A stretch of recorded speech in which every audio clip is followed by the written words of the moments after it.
Something walks whistling past my house every night at 3:03. Every night, no matter the weather, something walks down our street whistling softly. You can only hear it if you're in the living room or the kitchen when they walk by, and it always starts at exactly 3:03. The sound starts faint, somewhere near the beginning of the lane near the Carson place. We're towards the middle of the street, so the whistling moves past us before fading away in the direction of the cul-de-sac. When I was younger, my sister and I would sneak into the kitchen some nights to listen. Mom and Dad didn't like that, and we'd catch hell if they found us out there, but they were never too hard on us since we always stuck to the one big rule. Don't try to look at whatever was whistling. My neighborhood is a funny place. I've lived here since I was 6 and I love it. The houses are small but well kept, good-sized yards, plenty of places to roam. There are a lot of other kids here my age. I turned 13 back in October. We grew up together and would always play 4 squares in the cul-de-sac or roam around from back porch to back porch in the summer. This was a good place to grow up. I'm old enough to see it. And there's only the 2 strange things here: the night whistling and the good luck. The whistling never bothered me much. Like I said, I couldn't even hear it from my bedroom. But Mom and Dad don't like talking about it, so I've stopped asking questions. My dad is a strong guy, tall and calm. He has an accent since he moved to the US as a kid. His family, my grandparents, they're from the islands. That's what they call it. My dad, the only time he isn't so calm is if the whistler comes up. He talks a little quicker then, eyes move faster, and he tells us not to think about it so much and to always remember the one rule, the big rule. Don't try to look outside when the whistler goes past. Not that we could look even if we wanted. See, there are shutters on the inside of every window. Thick pieces of heavy canvas that pull down from the top and latch to the bottom of the window frame. Each latch even has a small lock, about the size of what you'd find on a diary. My dad locks those shutters every night before we all go to bed and keeps the key in his room. My mom, I don't know what she thinks about the whistling. I've seen her out in the living room before at 3:03 when the sound starts. I could see her if I cracked my door open just an inch to peek. She's not out there often, at least I haven't caught her much, but once or twice a month I think she sits out there on our big red couch just listening. The whistler has the same tune every night. It's cheerful. Da da da da da dum. Da da da da da dum. Remember how I said there are 2 odd things about where I live? Well, besides our night whistler, everyone in my neighborhood is really lucky. It's hard to explain and Dad doesn't like us talking about this part much, either, but good things just seem to happen to people around here a lot.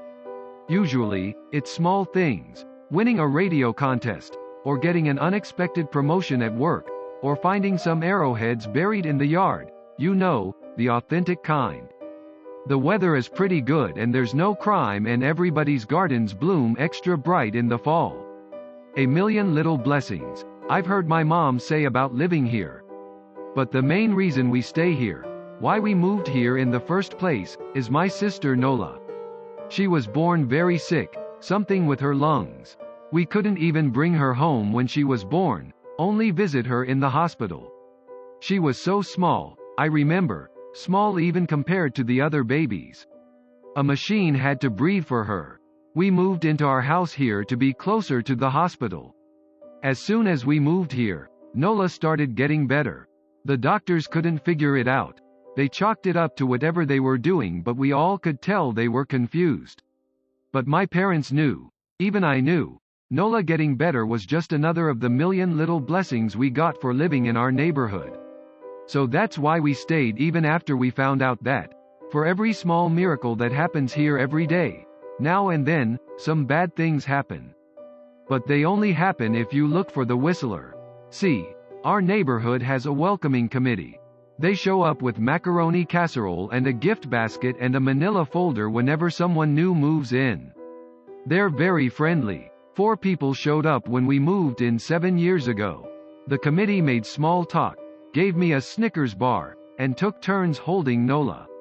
It was her first week out of the hospital, so they were extra careful. Then the committee asked to speak to my parents in private, so I was sent to my room where I still managed to hear nearly every word.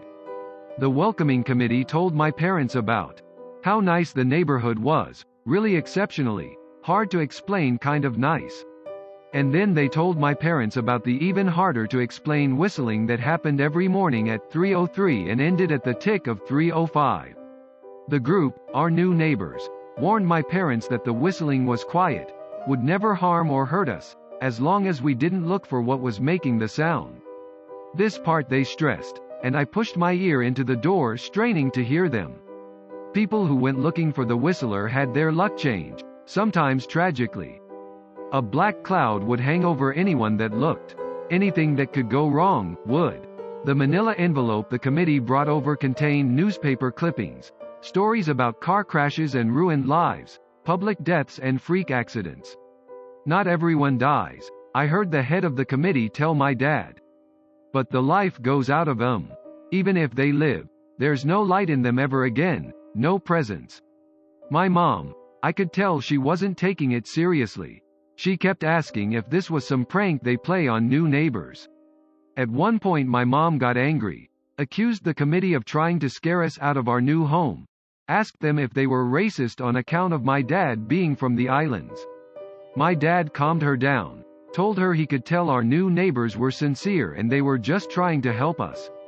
He explained that he grew up hearing these kinds of stories from his mom and that he knew there were strange things that walked among us. Some of those strange things were good and some were bad, but most were just different. After the committee left, Dad went out to the hardware store, bought the canvas blinds, the latches, and the locks and installed them on every window in the house after dinner. That first night in our new house, I crept out of my room at 3 a.m. only to find my dad awake sitting on the living room couch, holding my baby sister.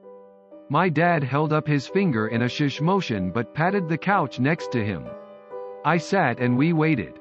At exactly 3:03 we heard the whistling. Da da da da da dum. Da da da da da dum. It came and it went just like our neighbors said. The whistling returns each night, and we never look, and we enjoy our million little blessings every day. Nola breathes on her own and she's grown into a strong, clever girl. My dad even joined the welcoming committee. We don't get new neighbors often. Why would anyone want to leave? But when a new family moves in, my dad and the committee bring them macaroni casserole, a gift basket, and the manila folder. I can always tell by the look on my dad's face when he comes back if the family took the committee seriously or if we'd be getting new neighbors again very soon. Not long ago a family moved in directly next to us. The previous owner, Ms. Maddie, passed away at age 105. She'd lived a good, long life. Our new neighbors seemed like they'd fit in just fine. They believed the welcoming committee, took my dad's advice about the locking shutters since they had a young child of their own. Whatever newspaper clippings were in that manila envelope, whatever evidence, my dad never let us see. But I imagine it must have been awfully convincing since our neighbors got along with no issues for the first month. One night, when our new neighbors had to leave town, they sent their son, Holden, to stay with us. He was 12, a year under me in school. I didn't know him well before that night, but as soon as his parents dropped him off after dinner, I could tell it was going to be a bad time. Do you know who is always out there whistling every night? Holden asked the moment the adults left the room. The three of us were sitting in the den, some Disney movie playing idly on the television. My sister and I exchanged a glance. We don't talk about that, I said. I think it's that weirdo that lives in the big yellow house on the corner, Holden said. Mr. Tolles? My sister asked. No way, he's really nice. Holden shrugged. Must be a psycho killer, then. Nola tensed. We don't talk about it, I repeated. Let's go in my room and play Nintendo. We spent the next few hours playing games, eating popcorn and then watching movies. A typical sleepover, but I could see Holden was getting antsy. After my parents had wished us a good night, locked the blinds, and gone to bed, Holden stood up from his beanbag and walked over to where Nola and I were sitting on my bed. Have you ever even tried looking? He asked. It's nearly time. Like most sleepovers, we'd conveniently ignored any suggestion of a bedtime. I was shocked to see he was right. It was almost 3 a.m. I sighed. We don't. See, I can't even try to look because my dad locks the blinds every night and hides the key, he continued, ignoring me. So does our dad, said Nola. No, replied Holden. No, he doesn't. You saw him do it, I said, a little sharper than I meant to sound. Holden grinned. Your dad locks the blinds. Yeah, but he doesn't hide the key. He keeps it right on his normal keychain. So? I asked, worried I already knew what he would say next. Because I had noticed that my dad didn't bother hiding the key anymore after all of these years. Because he knew we took it seriously. So, after your dad locked up but before your parents went to bed, I went to the bathroom.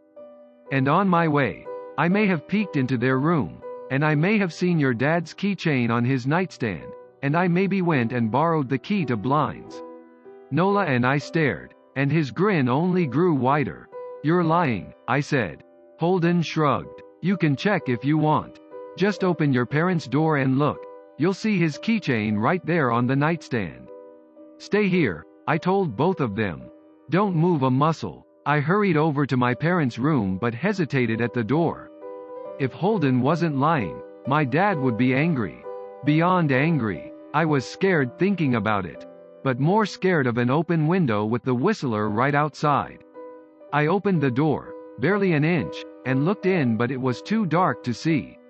Taking a deep breath, I walked into the room. 2 steps into the dark I froze. The whistling started, and I could hear it clearly, from my parents' room. I never realized but they must have heard the sound every night since we moved into the house. They never told us. I don't think I could have slept through it. I stood there, listening to the whistling come closer, unsure whether I should turn on a light or call out for my dad. Soft sounds from the living room brought me back to reality. Nola, I yelled, running out of my parents' room. Holden and Nola were standing near the front door next to a window. Holden wasn't lying. I could see him fumbling with the lock on one of the blinds. I heard a click. He did have the key. Holden let out a quick laugh. Nola stood next to him, hunched up, afraid but maybe curious. The whistling was right outside our house now. I think I made a sound, called out. I can't remember. Time felt frozen. Clock hands nailed to the face. But I found myself moving. I'm not fast. I've never been athletic. Somehow, though, I covered the space between myself and Nola in a moment. My eyes were locked on her but I heard Holden pull the blind all the way down so it could release.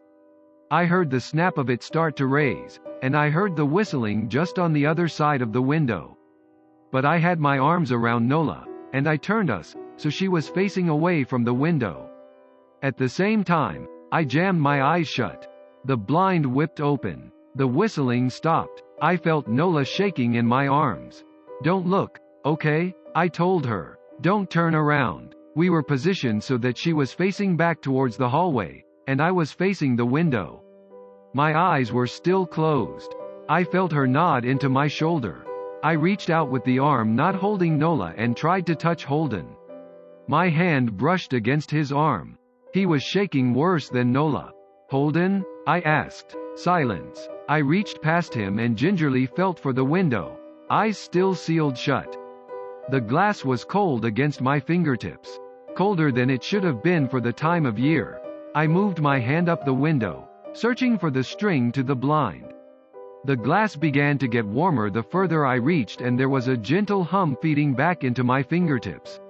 I tried not to think about what might be on the other side of the window. Finally, I touched the string and yanked the blinds shut. I opened my eyes. In the dim light leaking out from the kitchen, I could make out Holden, pale and small, staring at the now closed window. Holden? I asked again. He turned towards me, and he screamed. Everything became a flurry of motion. Lights sparked to life in the hall, then the living room. My parents' footsteps thudded across the hardwood floor. I didn't turn to look back at them. My eyes were glued to Holden. He was pale, had bit his lip so hard there was a thin red line of blood running down his chin and he'd wet himself. What happened? My dad asked from behind me. I managed to swivel away from Holden and look back. He looked. I'd never seen my dad scared before, but I saw it that night, in that moment, an old, ugly terror stick. Head on his face. A parent's fear. Just Holden? He mouthed to me. I nodded yes. My dad let out a breath. He looked so relieved I nearly expected him to cheer. But then he turned to Holden and my dad's face changed. I wondered if he felt bad for feeling good that Holden was the only one that looked. There was a knock at the door. We all froze. Holden whimpered. Don't answer it, my mom said. She stood at the threshold of the hall. I'd always thought she was a skeptic and just humored my dad about the windows and the whistler, but that night we were all believers. I noticed that both of my parents held baseball bats they must have taken from their bedroom. The knock came again, a little louder this time. Please don't open the door, Holden whispered. My dad walked over to him, hugged him close. We won't, my dad promised, still holding his bat. Nothing is coming in here tonight. Thud, thud, thud. This time the knocking was loud enough to rattle the door. Holden screamed again and Nola clutched her arms around my neck. My mom came over and knelt down next to us, wrapping my sister and me close. Thud, thud, thud. Call the police, my mom whispered to my dad. The knocking instantly stopped. My dad looked over his shoulder at us. Do you think? He was cut off by frantic knocking that trailed off to a polite tap tap tap. Police. Something said from the other side of the door. The voice from outside sounded exactly like my mom, like a parrot repeating the words back to her.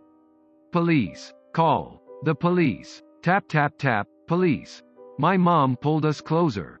Police. Police. Police. Police. Please stop, I heard her whisper. I don't think calling them will help, my dad said. How will we know when they're the ones at the door? The knocking came back harder than before. The door shook. Then it stopped. After a long moment, I heard the knocking again, but it was coming from our back door. We all turned together towards the back door, but the knocking immediately returned to the front door. Front to back to front, loud then quiet then loud again. Suddenly, the sound was coming from both doors at once, big, heavy blows like a sledgehammer. Then something started rapping against all of the windows in the house, then the walls. It was like we were living inside a drum with a dozen people trying to play at once. Or we were a turtle and something was attempting to claw us out of our shell. Stop, Holden yelled. The knocking died. I won't tell, Holden said, staring at the door. I promise I won't tell anyone what I saw. Just please go away. We waited for nearly a minute. Then we heard it. A soft tap tap tap coming from the window Holden had looked through earlier. Holden started to cry, sobbing like a prisoner watching gallows being built outside their cell. My dad held him, brushed his hair but never lied to him, never told him things would be okay. The tapping at the window went on for the rest of the night. We huddled together in the living room for I don't know how long. Eventually, my mom tried to take us kids into my room while my dad stayed to watch the door. But the second we moved into my bedroom the knocking came back, so loud it was impossible to ignore. I was afraid the door couldn't take it. We went back to the living room and the knocking stopped. Only the tap tap tap on the window remained. None of us slept that night. The tapping stopped around 7 a.m. That's about the time the sun comes up here. We waited another 2 hours before my dad opened the blinds from one window. He made us all go back to my parents' bedroom first. I heard him open the door then come back in. Okay, he told us. It's done. Holden's parents came back around lunchtime. My mom and dad walked Holden over to his house and they all went inside for quite a while. Nola and I watched from the window. She stuck to me the whole day, right at my side, sometimes holding my hand. When my parents came back, they looked grim but wouldn't tell us what they said to Holden's family. It was a Sunday, so we all spent the day together, ordered pizza and watched movies. That night everyone slept in my room. Nola and my mom in the bed with me. My dad in a chair he'd pulled over. There was no knocking that night or any night since.